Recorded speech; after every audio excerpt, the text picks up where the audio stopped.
irú eléyìí ẹ béèrè pé kí ni Ṣẹpẹtẹrì ń ṣe, kí ni Gistlover ń ṣe. ẹ̀yin èèyàn mi èyí wà lẹ́ni ò sí nǹkan ẹ farabalẹ̀ o nítorí nínú fídíò tí ẹ̀ ń wò lónìí yìí ẹ̀yin èèyàn ọ̀rọ̀ pọ̀ gan ni nínú ìwé kọ́bọ̀ fídíò yìí ohun tí ẹ ti fẹ́ gbọ́ tipẹ́tipẹ́ láti ẹnu Lizzy Anjorin lónìí ni ẹ ó gbọ́ nínú fídíò yìí ẹ wá nǹkan fìdílé tàbí kí ẹ fìdílé nǹkan láti gbọ́ àwọn ọ̀rọ̀ yìí tí ó ṣẹlẹ̀ nínú fídíò tí ẹ̀ ń wò lónìí yìí. If you see me fighting for the musician, if you see me fighting for them, I don't want them to fall. I don't want them to fail. Because I am a talented person. I am a talented personality. That is why you see me fighting for that. I've never met them. I've never seen me defending them because I am a talented personality. I have done, when it comes to entertainment, I have done a lot.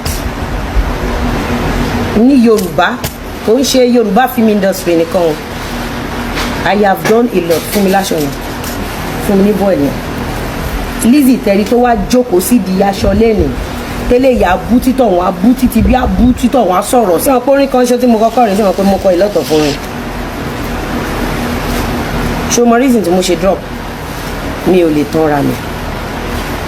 nígbà táwa ń kọ orin yìí in likes of Ṣẹpẹtẹrì Gistlover ó ń sùn péré pẹ̀lú àwọn politicians ni. tó bá gbọ́ lyrics orin yìí they call me local. Ọmọ arúgbó ń gba dọ́là. Sab, go and check the lyrics. Ìbílẹ̀ mi yẹn, vibes mi yẹn, o máa rí nínú orin. Kì í ṣe orin kan ṣo tí mo kọ rìn. Rudy, I have to quit. Both musical, acting, being a presenter, I have to quit everything. I have to quit everything that has to do with entertainment. Then I have to face reality. Aka nkorin yìí.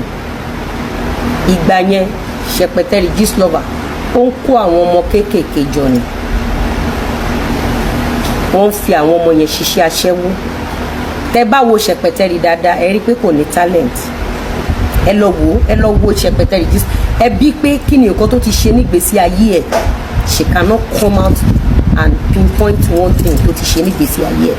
But a lot of people don't know why tí mo ṣe máa ń dúró sí lọ́rùn. You don't know why I've been standing on Gistlover neck because mo ti kọrin rí, mo ṣe theatre, mo present and I did everything with my money. With my millions of naira from my pocket. No babalaye, nobody signed me, nothing. I did everything from my pocket. Gistlover òun ò ní talent, kò láyé, kò ní nǹkan kan, kò ráyé wá, kò cost ẹ̀ anything láti pa anybody because kò ní talent. Nígbà táwa hustle tí n bá sọ pé Lizzy Anjorin is the best kò lè yé yín. Tá bá ń gbèrú àwọn ẹ̀rí jáde báyìí lẹ máa mọ̀ pé tòótọ́ Lizzy Anjorin ló kọ́kọ́ ṣe lé. Lizzy Anjorin ló kọ́kọ́ ṣe lé. Kò ń ṣe pé a máa lọ kó àwọn ọmọ ọlọ́mọ síta. Àwa sọ pé kán máa sọ pé irọ́ ìwọ kọ́ ló kọ́kọ́ ṣe lé yìí. Receipt wà ńlẹ̀. Ó gbọ́ mi nígbà tí mo wà tí mo sọ pé wọ́n jí gold kó mọ́ mi lára ní Olisa ní number 79 Olisa street tí mo ti ń ta gold kò máa ń ṣe yí ẹ̀ kékeré. Mo máa wà ní final year mà ní lóṣù, mo máa wà ní final year mà ní. Àwọn tá a bá jọ wà ní kíláàsì ẹ bèè lọ́wọ́ wọn. Ó ní àǹtí kan báyìí níjẹ̀bú òde mo sún catering àbí nǹkan kan. Àwa tá a máa ń ta gold jewelry fún wọn rèé. Àwa tá ń ta gold. Mo tún ní woman kan náà tèmi náà tún máa ń ra ọjà lọ́wọ́ ẹ̀ kó tó di pé bóyá èmi náà bẹ̀rẹ̀ ọjà gold níjẹ̀bú òde yẹn ẹ lọ béèrè. Táwa bá sọ pé we are the best no be today you don tey. Mo sún cafe ẹ̀bùn ẹ̀là ẹni mẹ́ni tí mo ń sọ mo sún cafe God bless you.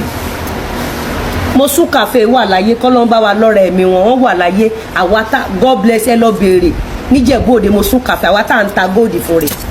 Àǹtí yẹn kọ́lọ́n bá wa lọ́rẹ̀ ẹ̀mí wọn kọ́lọ́n ṣe dáadáa fún wọn kọ́lọ́n má jẹ́ kí iṣẹ́ wọn kó dìṣẹ́ kọ́lọ́n má gbé wọn lọ́wọ́ sókè ẹ lọ bè mọ́ sóbi tí ò bá ti tó bí ṣé kò ti ní tó 20 gan á ti tó 20 something years or 20 ẹ lọ bèrè or 22 or 23 kí ni mẹ́sìn náà final year ó ti pẹ́ 20 something yes mo tún meat pie God bless you èmi tí mò ń ta góòdì fún sísítà rẹ̀. ẹ̀yin èèyàn òun lẹ ti gbọ́ yẹn o tọ́ òun lẹ ti fi tí ara yín gbọ́ ṣé wàhálà ò wá pọ̀ jù báyìí ẹ̀yin èèyàn mi ṣé gbogbo wàhálà yìí ṣé kò ti fẹ́ máa pọ̀ jù tó ẹ̀yin èèyàn kí ni ohun tí ẹ̀ ń lérò kí ni ohun tí ẹ rò nípa ọ̀rọ̀ tí ó ṣẹlẹ̀ yìí ẹ pàdé wa ní comment section kí a lè sọ nípa ohun tí ẹ ti gbọ́ nínú fídíò yìí. èmi tí mò ń ta ó wà ń bẹ̀, she's a popular person.